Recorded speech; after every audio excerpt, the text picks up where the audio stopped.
GSM বন্ধুরা, আমার YouTube চ্যানেলের পক্ষ থেকে আপনাদেরকে জানাই স্বাগতম। আজ আমি আপনাদেরকে দেখাবো যে আইফোনের অরিজিনাল ডিসপ্লে এবং কপি ডিসপ্লের মধ্যে যে পার্থক্য সেটা আমি আপনাদেরকে আজ দেখাবো।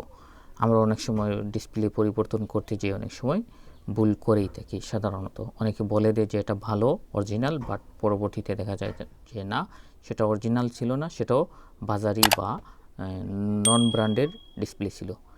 এই সাদা ডিসপ্লেটা হচ্ছে অরিজিনাল আর ব্ল্যাক ডিসপ্লেটা হচ্ছে কপি। ঠিক আছে, এই দেখতেছেন না পার্থক্যটা? এই হচ্ছে পার্থক্য, ওই যে ব্রাইটনেসের একটা পার্থক্য। আমি আরও দেখিয়ে দিচ্ছি আপনাদেরকে। এই দেখেন সাদা ডিসপ্লের মধ্যে কি ফকফকা একটা আলো, খুব পরিষ্কার, খুব ভালো দেখা যাচ্ছে। কিন্তু ওই কালো ডিসপ্লেটা ওটা হচ্ছে কপি, কিন্তু ওটার মধ্যে কি দেখা যাচ্ছে? একটু ডার্কনেস।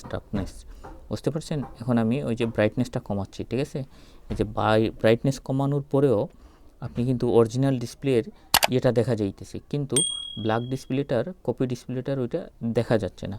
ওইটা অনেকটা অন্ধকার, মানে অন্ধকার বোঝা যাচ্ছে।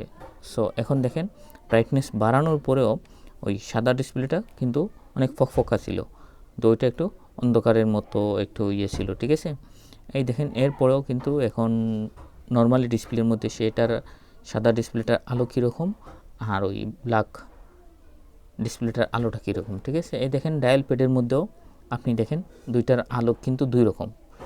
এই অরিজিনাল ডিসপ্লের আলোটা অনেক ফকফকা, অনেক সাদা, আর ওইটা কিন্তু সাদার মধ্যে একটু গোলাটে অথবা একটু মলাটে আর কি, ময়লা ভাব, অন্ধকার ভাব।